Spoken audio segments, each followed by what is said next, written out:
Nós vamos estar meditando nesse capítulo, extraindo algumas lições que são muito importantes para nós, para a igreja do Senhor. Quem encontrou diz amém. Eu vou ler o texto, você vai acompanhar para que nós possamos meditar nessa noite. Versículo 1 diz: portanto, meus amados e muito queridos irmãos, minha alegria e coroa, estai assim firmes no Senhor, amados. Rogo-vos a Evódia e também a Sintique, que sintam o mesmo no Senhor. Peço-te também a ti, meu verdadeiro companheiro, que ajudes essas mulheres que trabalham comigo no Evangelho, e com Clemente, e com os outros, e cooperadores cujos nomes estão no livro da vida. Regozijai-vos sempre no Senhor. Outra vez vos digo, regozijai-vos. Seja a vossa equidade, seja a vossa equidade notória a todos os homens, perto está o Senhor. Não estejais inquietos por coisa alguma, antes as vossas petições sejam em tudo conhecidas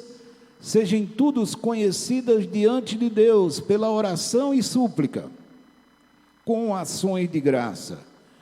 E a paz de Deus, que excede a todo entendimento, guardará os vossos corações e os vossos sentimentos em Cristo Jesus. Quanto ao mais, irmãos, tudo que é verdadeiro, tudo que é honesto, tudo que é justo, tudo que é puro, tudo que é amável, tudo que é de boa fama, se há alguma virtude, se há algum louvor, nisso pensai. O que também aprendeste e recebestes, e ouvistes, e vistes em mim, isso fazei, e o Deus de paz será convosco. Ora, muito me regozijei no Senhor, por finalmente reviver a vossa lembrança de mim, pois já vos tinha lembrado, mas não tinhais tido oportunidade. Não digo isso como por necessidade, porque já aprendi a contentar-me com o que tenho. Sei estar abatido, sei também ter em abundância, em toda maneira e em todas as coisas. Estou instruído, tanto a ter fartura, como a ter fome, tanto a ter abundância, como a padecer necessidade. Posso todas as coisas em Cristo que me fortalece. Todavia fizeste bem em tomar parte na minha aflição. E bem sabeis também, ó Filipenses, que no princípio do Evangelho, quando parti da Macedônia, nenhuma igreja comunicou comigo com respeito ao dar e a receber, senão vós somente, porque também uma e outra me mandastes o necessário a Tessalônica. Não que procure dádiva, mas procuro o fruto que cresça para a vossa conta. Mas bastante tenho recebido, e tenho abundância, cheio estou, depois que recebi de Epafrodito o que vossa parte me foi enviado, como cheiro de suavidade e sacrifício agradável e aprazível a Deus. O meu Deus, segundo as suas riquezas, suprirá todas as vossas necessidades em glória, por Cristo Jesus. Ora, o nosso Deus e Pai, seja dada glória para todos sempre. Amém. Saudai a todos os santos em Cristo Jesus. Os irmãos que estão comigo vos saúdam, e todos os santos vos saúdam, mas principalmente os que são da casa de César. A graça do nosso Senhor Jesus Cristo seja com vós todos. Amém. Amém, amados? Importante conhecermos todo o texto. É importante poder refletir em cada versículo, em cada assunto que ele traz aqui para nós.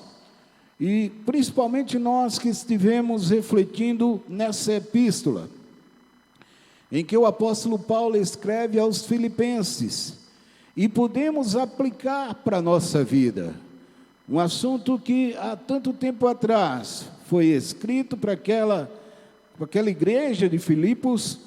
Hoje, em tempos difíceis, em que as pessoas estão ansiosas, apreensivas, com receio de tudo e de todos, nós estamos vivendo assim.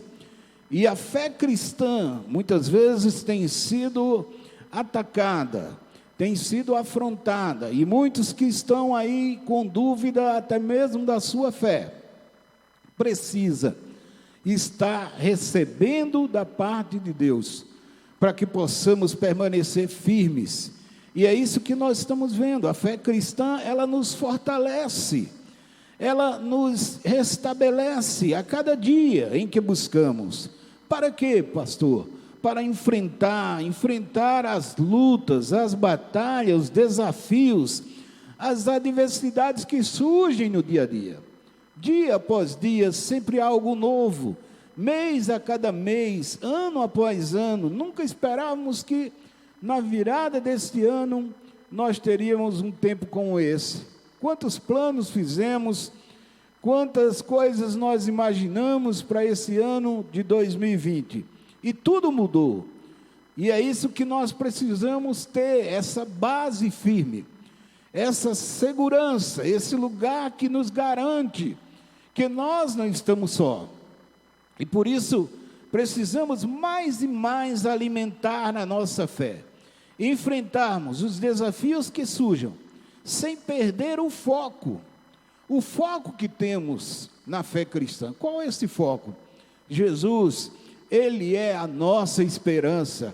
Quantos têm essa esperança nele aqui, diz amém. Então, em Jesus, certa vez os discípulos começaram a questionar, mas mestre, Jesus falando para eles, dizendo, olha, o Filho do Homem, falando dele próprio, ele não tem nem onde reclinar a cabeça. E ele começou a dizer isso para os discípulos, e alguns, acho que pensaram assim, este homem, ele não tem nem para ele, como é que ele vai repartir com os outros, como é que ele vai me ajudar nesse momento?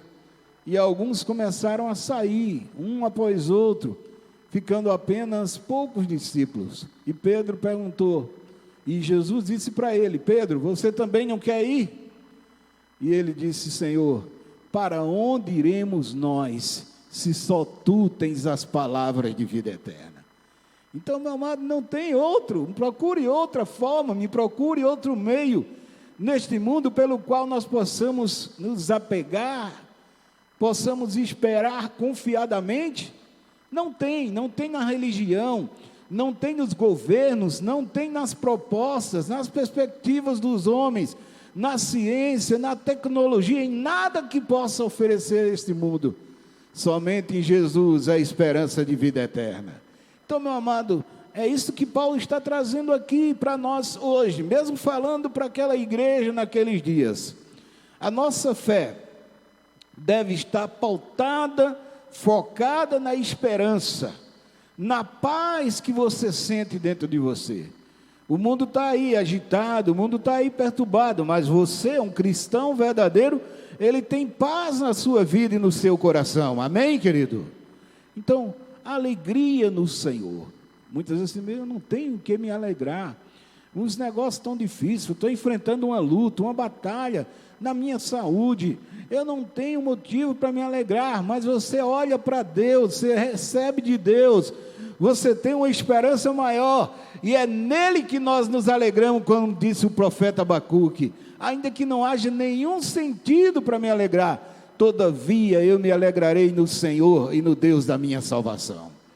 Então é isso que nós temos. Paulo começa a mostrar aos irmãos esse desafio da fé, e aí é onde nós encontramos abrigo, encontramos refúgio, encontramos descanso, é na presença do Senhor. Se não for na presença dele, como disseram os discípulos, aonde iremos nós? As pessoas correm aí atrás do homem. Começou já os métodos de campanha, onde as pessoas vão fazer promessas, vão querer trazer uma novidade, mas tudo isso está debaixo daquilo que o Senhor tem para nós. As coisas que o homem pode fazer aqui, o Senhor permite que eles façam, mas as coisas que só Deus pode fazer, é Ele que está conosco todos os dias e faz. Então, meu amado, esse lugar de refúgio, onde encontramos luz, direção, onde encontramos a força que precisamos para viver, é na presença de Deus, é em comunhão, como estamos aqui, a sua igreja. Eu não consigo entender aquele que diz que tem fé, aquele que diz que crê, mas está distante, mas está afastado. É como uma tendência de uma brasa que está ali no fogo e você tira ela para fora. Ela vai permanecer um pouco acesa por um pouco de tempo, mas logo vai se apagar. Então precisamos estar juntos, precisamos estar unidos e reunidos no amor, na dedicação um ao outro. A igreja de Cristo, servindo ao Senhor, compartilhando, orando e adorando esse Deus vivo e verdadeiro que está aqui nessa noite. Então, meu amado, Paulo começa a exortar os irmãos, e no capítulo de número 4, do verso 1 até o verso 9, ele fala da unidade da igreja. Porém, é isso que eu digo, nós precisamos estar juntos. Como é bom vermos a igreja assim, como nessa noite. Seria bom que fosse todas as quartas-feiras, mas às vezes no meio da caminhada alguns se esquecem, alguns passam desapercebidos, e alguns não dão a ênfase que deviam dar à oração.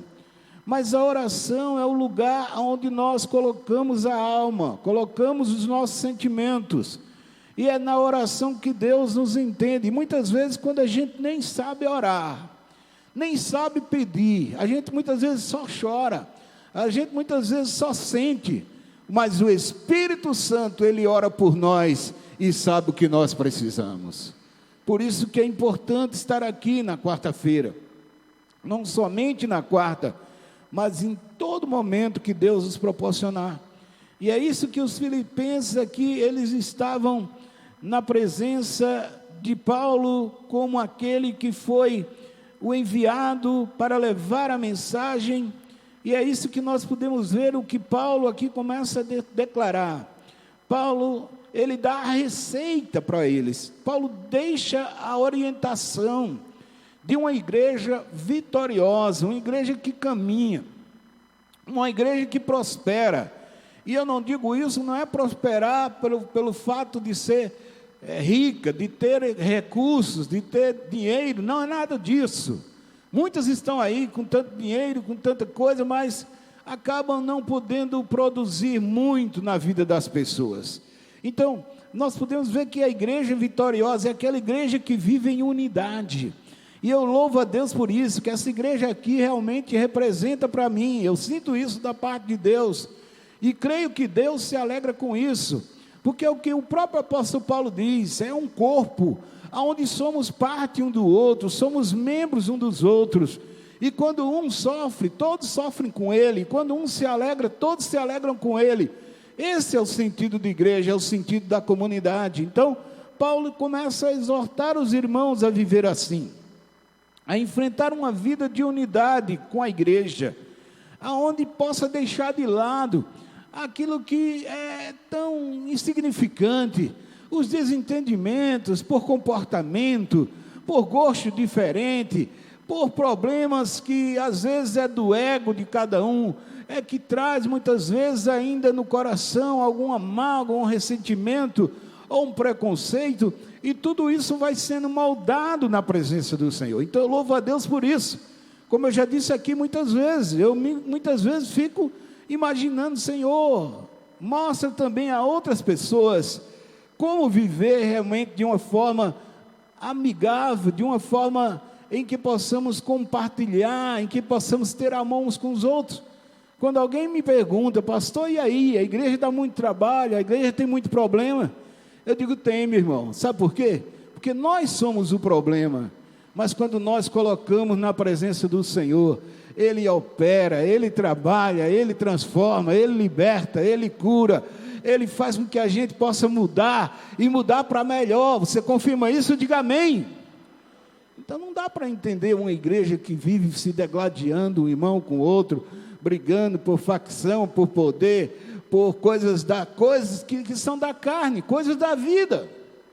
Não dá. Eu louvo a Deus por isso. Quando eu digo aos irmãos, meus irmãos, são mínimos os problemas que temos, porque o povo aprende com Jesus, com a palavra. E quando tem algum problema, logo a gente corre para resolver, para apagar o fogo. Não é a coisa que muitas vezes se estampa, e muitas vezes até passado por meios de uma forma com a má intenção de dizer que a igreja tem problema. Todas têm problema, mas como eu disse antes, o problema está em nós, não na igreja. Quando eu digo sempre, quando a gente falar de igreja, a gente tem que ter todo um cuidado, irmãos, porque a igreja, ela é santa. A igreja do Senhor, ela não vai subir com defeito, com mácula, com pecado. A igreja do Senhor vai subir santa, purificada, adornada para o encontro com o noivo na glória, e aí viverá para sempre com o Senhor. Então é essa a igreja, né? Não é aquela que o homem cria para si, o seu propósito, mas é isso que Paulo está dizendo aqui, que cada irmão deve viver nesta comunhão uns com os outros, porque somente em Jesus nós encontramos sentido para uma igreja vitoriosa. Ele nos estimula, Paulo está estimulando os irmãos a viver em comunhão, sem falcatruas, sem coisas da carne, e procurando resolver os problemas, procurando tratar de forma amorosa. É isso que eu digo. O que é disciplina, né? Tem gente que pensa que disciplina é castigo, é tribunal. Na linguagem da igreja, não. Na igreja do Senhor, disciplina é amor, é ensinamento para salvar, para resgatar, para recuperar aquela vida. Então é isso que Paulo está mostrando aqui, que cada um possa viver de uma forma digna e possa testemunhar disso, porque o sentido espiritual é que é o foco da igreja. As coisas carnais ficam aqui, os conflitos ficam aqui, as divergências ficam aqui, mas o que sobe para a glória de Deus é a vida transformada pelo poder do sangue de Jesus. Você pode dizer amém? Então, aí ele diz aos irmãos que a alegria deve ser algo notável na vida dos irmãos. Ninguém deve servir a Deus por uma obrigação, com medo do castigo, com medo de uma punição de Deus, com medo até de ir para o inferno. Não é assim que se serve a Deus. Tem gente que serve a Deus com esse tipo de medo na relação com Deus. Não, nós temos que ter uma relação com Deus agradável, prazerosa e notável. Quando as pessoas olharem para nós, olha, eu não consigo entender esse irmão, ele tem tanta luta, tanta dificuldade, mas ele canta, ele louva, ele exalta o Senhor. O que é isso? É a presença notável do Espírito Santo de Deus na sua vida. Então, é isso que é a vida cristã, ela resplandece, ela brilha. E é isso que deve ser mostrado, a despeito de qualquer situação. Todos que nos cercam devem perceber o nosso prazer de viver a vida com Jesus. Amém, queridos?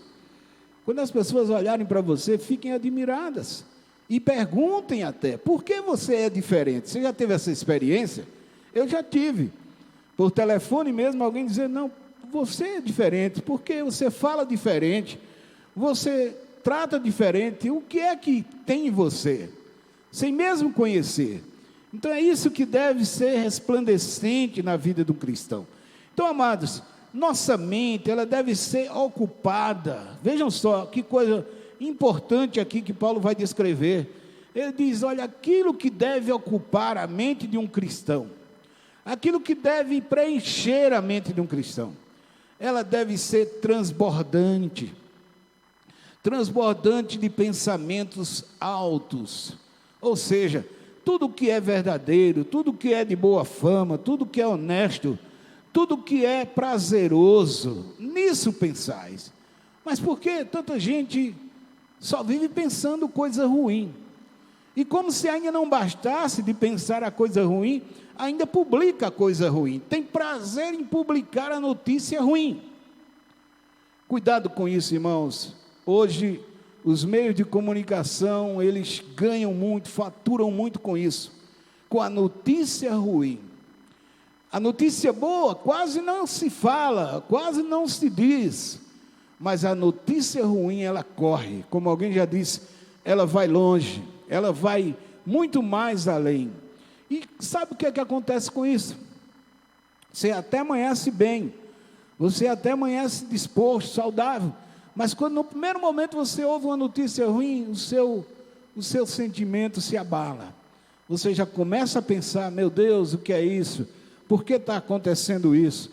O que é que eu vou enfrentar nesse dia? Como será aquele negócio? Como será a vida daquela pessoa que eu estou orando por ela e ela está lá na luta, na batalha? Você já vai começar a viver um dia cheio de problemas na sua mente, de dúvida, onde você é capaz de entristecer.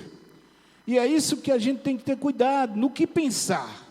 Pense em coisas do alto, pense nas coisas de Deus, pense na palavra de Deus, nas promessas de Deus para a sua vida, e em frente, porque nem sempre aquilo que a gente pensa, ou que a gente planeja, acontece.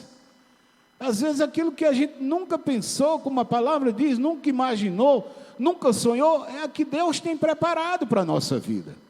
Mas a gente precisa pensar nas coisas do alto. Você concorda comigo? Diga amém. Então o texto diz aí, tudo que é verdadeiro, tudo que é de boa fama, tudo que traz de bom para a sua vida. Versículo 8, aí você vai ver isso. Ele diz, tudo que é verdadeiro. Então, o que é falso, o que é fake news, o que é mentira, o que é fofoca, meu irmão, repreenda em nome de Jesus. Tudo que é honesto, as coisas verdadeiras, tudo que é justo, tudo que é puro, tudo que é amável, tudo que é de boa fama. Aí ele diz, se alguma virtude há nisso, seja isso que ocupe a vossa mente. Tem outra versão que diz, se algum louvor, nisso pensais. Você entendeu isso? Amém? Então, não deixe que ocupe a sua mente coisas negativas que te botam para baixo. Nossa mente deve ser ocupada e preenchida com as coisas de Deus, porque assim fazendo, nós cristãos temos o dever de aprender e pôr em prática o que ele ensinou, sobretudo colocar na vida de cada um aquilo que nós aprendemos com a palavra. Agora, amados, a partir do versículo 4 ao versículo 10, é isso que eu acabei de falar aqui, já dando uma introdução. Ele fala da satisfação de viver em Cristo. Como eu disse antes, o que é viver em Cristo, né? Tem gente que pensa, como foi dito aqui domingo, que viver em Cristo, viver na igreja, viver na obra do Senhor é uma prisão. Jamais. Não pode ser assim. Cristo não quer ninguém servindo a Ele por obrigação, mas por amor. Você entende isso? Amém? Quando você diz, eu estou indo por obrigação, Deus não quer. Mas quando você diz, eu estou indo por amor, eu estou contribuindo por amor, eu vou servir ao irmão por amor, aí isso agrada a Deus, porque Deus é amor. Então, meu amado, veja que ele fala da satisfação de viver em Cristo. Paulo não era um interesseiro. Paulo foi escolhido para servir aqueles que o Senhor enviou. O Senhor Jesus o ensinou, o Senhor Jesus mostrou para ele, como ele mesmo diz, o que eu aprendi do Senhor, eu ensinei. E ele, através das circunstâncias da vida, aquilo que tinha que ser feito com a provisão de Deus, ou seja, o que ele recebeu de Deus, por intermédio dos irmãos, por intermédio da igreja, ele assim prosseguiu. e isso capacitou a ser uma pessoa satisfeita em toda e qualquer circunstância. Ora, Paulo era fazedor de tendas, ele tinha esse trabalho, mas eu creio que chegou um momento da vida de Paulo que ele deixou a tenda para lá e seguiu, fazendo a obra, o ministério que o Senhor confiou. E mesmo assim são aqueles que são chamados a servir.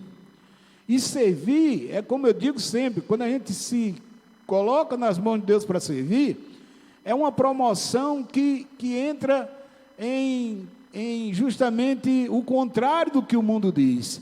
Quando o mundo diz você foi promovido, você foi elevado, no reino de Deus é diferente, você foi promovido para servir ao próximo. Então você abre mão de muitas coisas, você abre mão dos seus desejos, você abre mão dos seus planos, você abre mão talvez de alguma coisa que você tenha e você entrega e diz: Senhor, eis-me aqui. E o Senhor é aquele que vai te prover todo dia. Eu tenho tido essa experiência desde o início do meu ministério.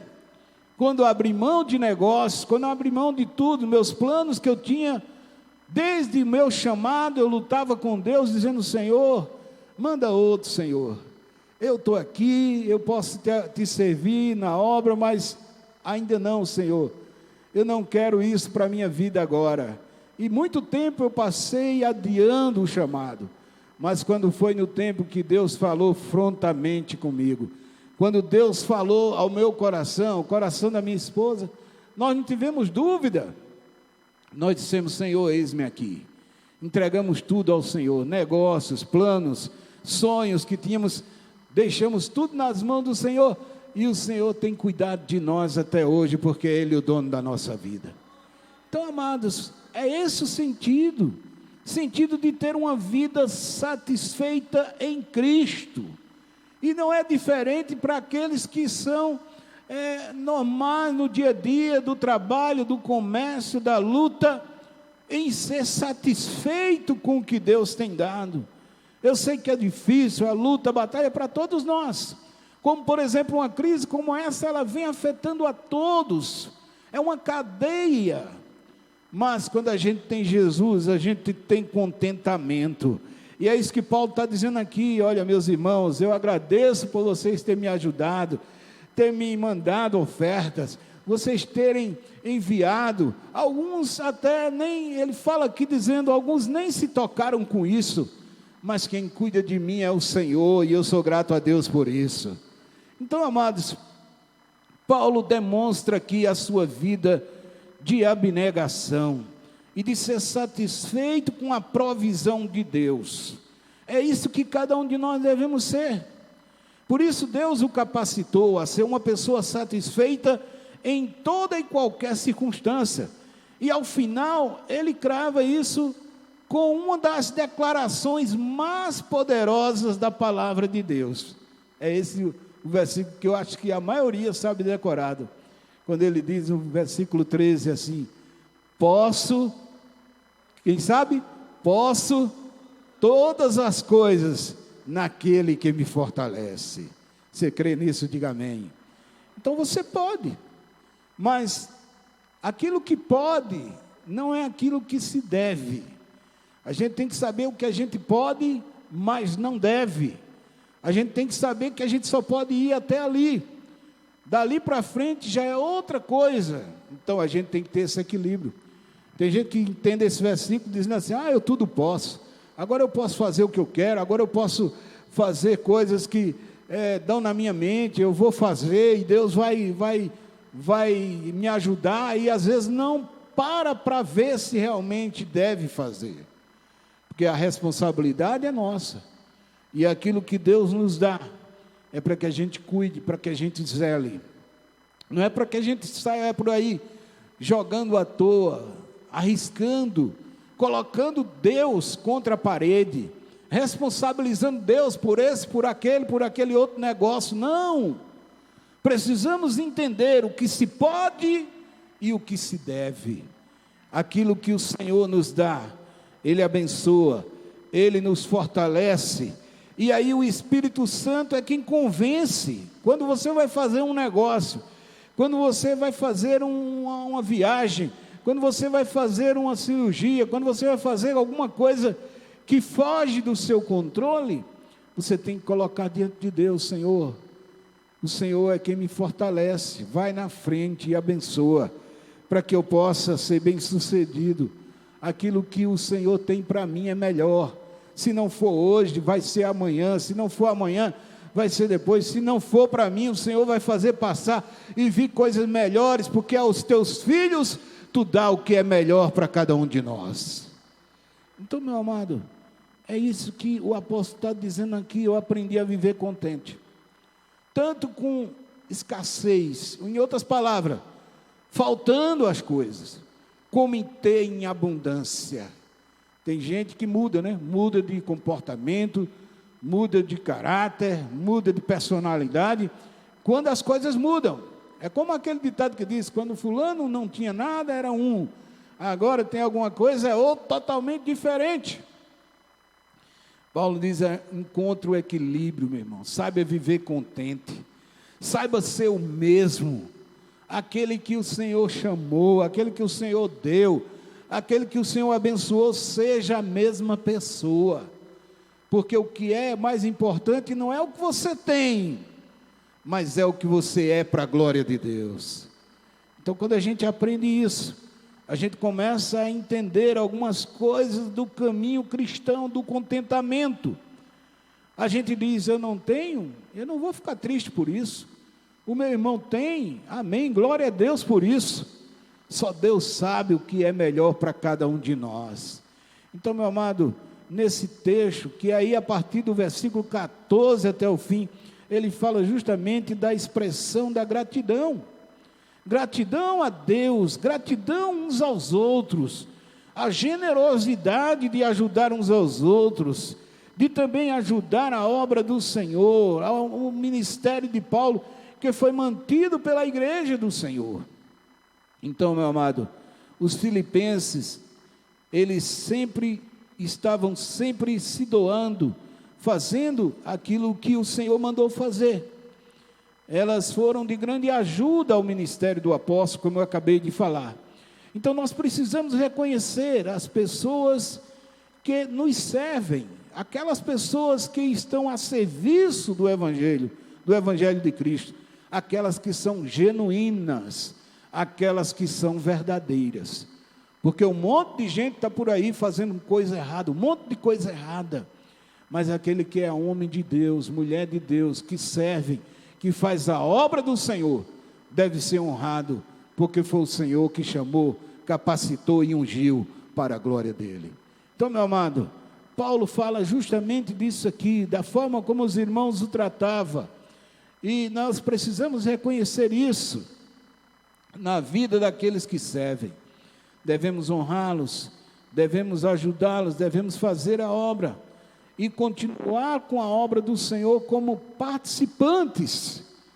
Paulo diz isso, que tem em vós o mesmo sentimento que houve em Cristo Jesus, mesmo sentimento de uns pelos outros, somos um corpo, como eu disse no início.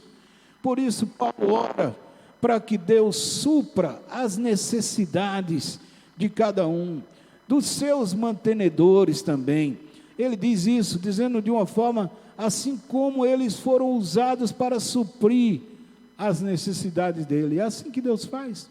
Eu não conheço ninguém que é realmente um servo do Senhor, que tem prazer na obra do Senhor, para fazer a coisa murmurando, reclamando, dando ouvidos àqueles que só vêm para tentar jogar, né, aquilo que é negativo na vida das pessoas e na vida da igreja. Nunca se viu tanto.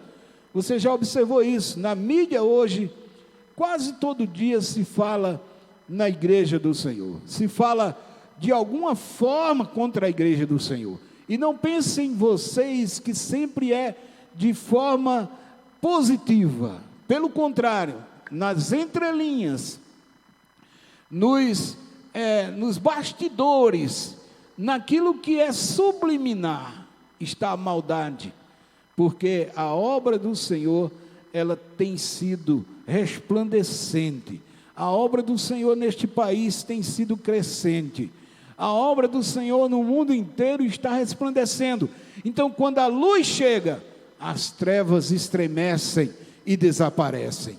Então, quando a gente vê muitas vezes um debate, a semana atrasada eu vi alguma coisa assim, de um debate, e se envolvia a igreja, e se falava mal da igreja, e se falava mal dos pastores, e se falavam mal, e eu digo, meu Deus, quantas vezes a gente ouve isso, e a gente anteriormente, ou antigamente, como se diz, não se falava tanto, era tido como um povo desprezado, ou desprezível, sem nenhum sentido, sem nenhum valor, mas hoje não. Hoje nós temos representações, hoje nós temos muitos que estavam aí no anonimato. Deus levantou para levar a mensagem, e essa mensagem chegou aos 4 cantos dessa nação. Essa mensagem entrou em várias instituições desse país, entrou nos poderes. A mensagem incomoda, a mensagem vem de uma forma até sutil, como que sendo alguma coisa de uma piada para muitos, né?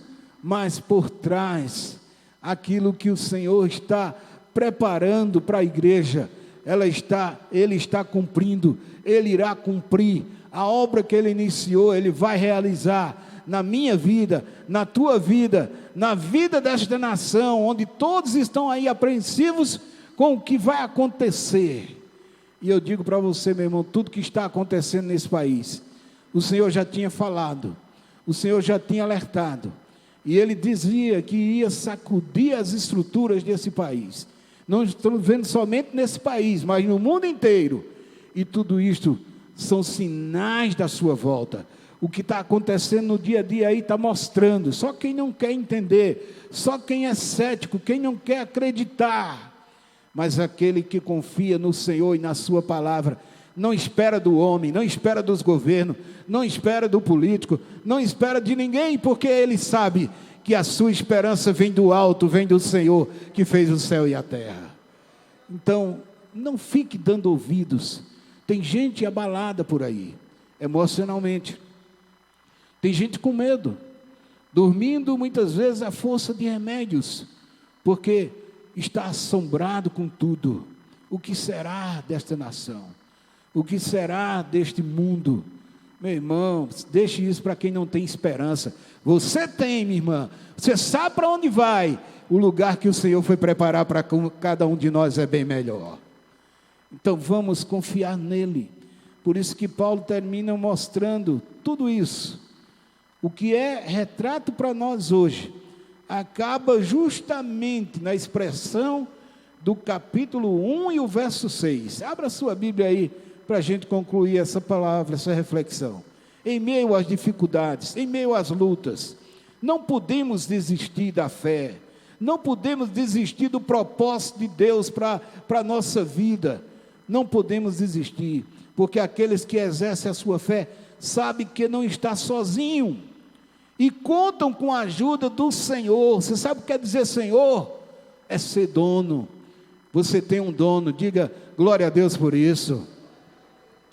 E Salvador da nossa vida, é Ele que vem nos salvar. E por fim, meu amado, aquele que tem o controle de tudo, como a gente costuma dizer, Ele está presente na minha vida, na sua vida, nas nossas vidas. E Ele não vai deixar pela metade, diga isso, diga, Ele não vai deixar pela metade a obra que iniciou na sua vida. Diga para o seu irmão, na sua vida. Vamos ler, capítulo 1, versículo 6, para a gente terminar. Olha o que é que diz aí a palavra do Senhor. Tendo por certo, isso mesmo, que aquele que em vós começou a boa obra, aperfeiçoará até o dia de Cristo Jesus. Você crê nisso? Diga amém. Então fica de pé e celebra o nome do Senhor, porque é Ele o teu dono, o teu rei, o teu Senhor, o teu Salvador. Vamos louvar a Deus para a gente orar nessa noite. Louvado seja o nome do Senhor.